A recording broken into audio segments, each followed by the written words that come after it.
प्यारे बच्चों, आज हम 9वीं क्लास की क्षितिज पाठ्य पुस्तक से 10वां पाठ लेंगे।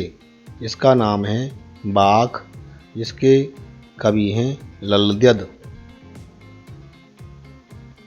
कवि का परिचय। कश्मीरी भाषा के लोकप्रिय संत कवयित्री ललद्यद का जन्म सन 1320 के लगभग कश्मीर स्थित पाम्पोर के सिमपुरा गांव में हुआ था। उनके जीवन के बारे में प्रामाणिक जानकारी नहीं मिलती। ललद्यद को लल्लेश्वरी, लला, लल योगेश्वरी, लला रिफा आदि नामों से भी जाना जाता है। उनका देहांत सन 1391 के आसपास माना जाता है। ललद्यद की काव्य शैली को वाक कहा जाता है। जिस तरह हिंदी में कबीर के दोहे, मीरा के पद, तुलसी की चौपाई और रसखान के सवैये प्रसिद्ध हैं, उसी तरह ललद्यद के वाक प्रसिद्ध हैं। अपने वाकों के जरिए उन्होंने जाति और धर्म की संकीर्णताओं से ऊपर उठकर भक्ति के ऐसे रास्ते पर चलने पर जोर दिया जिसका जुड़ाव जीवन से हो। उन्होंने धार्मिक आडंबरों का विरोध किया और प्रेम को सबसे बड़ा मूल्य बताया। लोक जीवन के तत्वों से प्रेरित ललद्यद की रचनाओं में तत्कालीन पंडिताऊ भाषा, संस्कृत और दरबार के बोझ से दबी फारसी के स्थान पर जनता की सरल भाषा का प्रयोग हुआ है। यही कारण है कि ललद्यद की रचनाएं सैकड़ों सालों से कश्मीरी जनता की स्मृति और वाणी में आज भी जीवित हैं। वे आधुनिक कश्मीरी भाषा का प्रमुख स्तंभ मानी जाती हैं। इस पाठ के शब्दार्थ। वाक, वाणी, शब्द या कथन। यह 4 पंक्तियों में बद्ध कश्मीरी शैली का गेय रचना है। कच्चे सकोरे, स्वाभाविक रूप से कमजोर। रस्सी कच्चे धागे की, कमजोर और नासवान सहारे। नाव, जीवन रूपी नाव। सम, अंतःकरण तथा बाह्य इंद्रियों का निग्रह। समभावी, समानता की भावना। खुलेगी सांकल बंद द्वार की, चेतना व्यापक होगी, मन मुक्त होगा। गई न सीधी राह, जीवन में सांसारिक छल छद्मों के रास्ते पर चलती रही। सुषुम सेतु, सुषुम्ना नाड़ी रूपी पुल। हठयोग में शरीर की 3 प्रधान नाड़ियों में से एक नाड़ी सुषुम्ना, जो नासिका के मध्य भाग ब्रह्मरंध्र में स्थित है। जेब टटोली, आत्मलोचन किया, कौड़ी न पाई, कुछ प्राप्त न हुआ। माझी, ईश्वर गुरु नाविक। उतराई, सदकर्म रूपी मेहनताना। थल थल सर्वत्र, शिव ईश्वर। साहिब, स्वामी, ईश्वर। वाक पहला नंबर। रस्सी कच्चे धागे की, खींच रही मैं नाव, जाने कब सुन मेरी पुकार, करें देव भवसागर पार। पानी टपके कच्चे सकोरे, व्यर्थ प्रयास हो रहे मेरे, जी में उठती रह रह हूक, घर जाने की चाह है घेरे। व्याख्या। प्रस्तुत पंक्तियों में कवयित्री ने नाव की तुलना अपने जिंदगी से करते हुए कहा है कि वे इसे कच्ची डोरी यानी सांसों द्वारा चला रही है। वह इस संसार में इस इंतजार में अपनी जिंदगी काट रही है कि कभी प्रभु उनकी पुकार सुनकर उन्हें इस जिंदगी से पार करेंगे। उन्होंने अपने शरीर की तुलना मिट्टी के कच्चे ढांचे से करते हुए कहा है कि उसका नित्य पानी टपक रहा है, यानी प्रत्येक दिन उनकी उम्र कम होती जा रही है। उनके प्रभु मिलन के लिए किए गए सारे प्रयास व्यर्थ होते जा रहे हैं। उनकी मिलन की व्याकुलता बढ़ती जा रही है। असफलता प्राप्त होने से उनको गिलानी हो रही है। उन्हें प्रभु की शरण में जाने की चाहत घेरे हुए है। पाठ नंबर 2।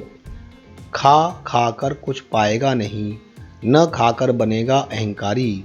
सम खा तभी होगा संभावी, खुलेगी सांकल बंद द्वार की। व्याख्या। इन पंक्तियों में कवित्री ने जीवन में संतुलन की महत्ता को स्पष्ट करते हुए कहा है कि केवल भोग उपभोग में लिप्त रहने से किसी को कुछ हासिल नहीं होगा। वह दिन प्रतिदिन स्वार्थी बनता जाएगा। जिस दिन उसने स्वार्थ का त्याग कर त्यागी बन गया तो वह अहंकारी बन जाएगा, जिस कारण उसका विनाश हो जाएगा। अगले पंक्तियों में कवित्री ने संतुलन पर जोर डालते हुए कहा है कि न तो व्यक्ति को ज़्यादा भोग करना चाहिए, न ही त्याग, दोनों को बराबर मात्रा में रखना चाहिए, जिससे संभाव उत्पन्न होगा। इस कारण हमारे हृदय में उदारता आएगी और हम अपने पराये से ऊपर उठकर अपने हृदय का द्वार समस्त संसार के लिए खोलेंगे। वाक्य नंबर 3।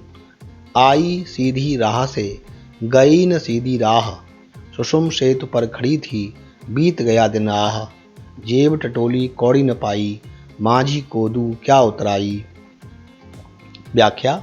इन पंक्तियों में कवित्री ने अपने पश्चाताप को उजागर किया है। अपने द्वारा परमात्मा से मिलन के लिए सामान्य व्यक्ति भक्ति मार्ग को न अपनाकर हठयोग का सहारा लिया, अर्थात उसने भक्ति रूपी सीढ़ी को न चढ़कर कुंडलिनी योग को जागृत कर परमात्मा और अपने बीच सीधे तौर पर सेतु बनाना चाहती थी, परंतु वह अपने इस प्रयास में लगातार असफल होती रही और साथ में आयु भी बढ़ती गई। जब उसे अपनी गलती का एहसास हुआ तब तक बहुत देर हो चुकी थी और उसकी जीवन की संध्या नज़दीक आ गई थी, अर्थात उसकी मृत्यु करीब थी। जब उसने अपने जीवन का लेखा जोखा किया तो पाया कि वह बहुत दरिद्र है और उसने अपने जीवन में कुछ सफलता नहीं पाई या कोई पुण्य कर्म नहीं किया और अब उसके पास कुछ करने का समय भी नहीं है। अब तो उसे परमात्मा से मिलन हेतु भक्ति भवसागर के पार ही जाना होगा। पार जाने के लिए परमात्मा जब उससे पार उतराई के रूप में उसके पुण्य कर्म मांगेंगे तो वह ईश्वर को क्या मुंह दिखाएगी और उन्हें क्या देगी, क्योंकि उसने तो अपनी पूरी जिंदगी ही हठ योग में बिता दिया। उसने अपनी जिंदगी में न कोई पुण्य कर्म कमाया और न ही कोई उदारता दिखाई। अब कवित्री को अपने इस अवस्था पर पूर्ण पछतावा हो रहा है, पर इससे अब कोई लाभ नहीं, क्योंकि जो समय एक बार चला जाता है वो वापस नहीं आता। अब पछतावा के अलावा वह कुछ नहीं कर सकती। चौथा वाक्य। थल थल में बसता है शिव ही, भेद न कर क्या हिंदू मुसलमान। ज्ञानी है तो स्वयं को ज्ञान जान, वही है साहिब से पहचान। व्याख्या। इन पंक्तियों में कवित्री ने बताया है कि ईश्वर कण कण में व्याप्त है, वह सबके हृदय के अंदर मौजूद है। इसलिए हमें किसी व्यक्ति से हिंदू मुसलमान जानकार भेदभाव नहीं करना चाहिए। अगर कोई ज्ञानी है तो उसे स्वयं के अंदर झांककर अपने आप को जानना चाहिए। यही ईश्वर से मिलने का एकमात्र साधन है। इस पाठ के प्रश्नोत्तर। प्रश्न नंबर 1। रस्सी यहाँ पर किसके लिए प्रयुक्त हुआ है और वह कैसी है? उत्तर। रस्सी यहाँ पर मानव के शरीर के लिए प्रयुक्त हुई है और यह रस्सी कच्ची तथा नाशवान है, अर्थात यह कब टूट जाए कहा नहीं जा सकता है। प्रश्न नंबर 2। कवित्री द्वारा मुक्ति के लिए किए जाने वाले प्रयास व्यर्थ क्यों हो रहे हैं? उत्तर। कवित्री के कच्चेपन के कारण उसके मुक्ति के सारे प्रयास विफल हो रहे हैं, अर्थात उसमें अभी पूर्ण रूप से पूर्णता नहीं आई है, जिस वजह से उसके प्रभु से मिलने के सारे प्रयास व्यर्थ हैं। वह कच्ची मिट्टी के उस बर्तन की तरह हैं जिसमें रखा जल टपकता रहता है, और यही दर्द उसके हृदय में दुख का संचार करता रहा है। उसके प्रभु से उसे मिलने नहीं दे रहा। प्रश्न नंबर 3, कवित्री का घर जाने की चाह से क्या तात्पर्य है? उत्तर, कवित्री का घर जाने की चाह से तात्पर्य है प्रभु से मिलना। कवित्री इस भवसागर को पार करके अपने परमात्मा की शरण में जाना चाहती है। प्रश्न नंबर 4, भाव स्पष्ट कीजिए। क, जेब टटोली कौड़ी न पाई। उत्तर, कवित्री कहती है कि इस संसार में आकर वह सांसारिकता में उलझकर रह गई, और जब अंत समय आया और जेब टटोली तो कुछ भी हासिल न हुआ। अब उसे चिंता सता रही है कि भवसागर पार कराने वाले माझी अर्थात ईश्वर को उतराई के रूप में क्या देगी। ख, खा खा कर कुछ पाएगा नहीं, न खाकर बनेगा अहंकारी।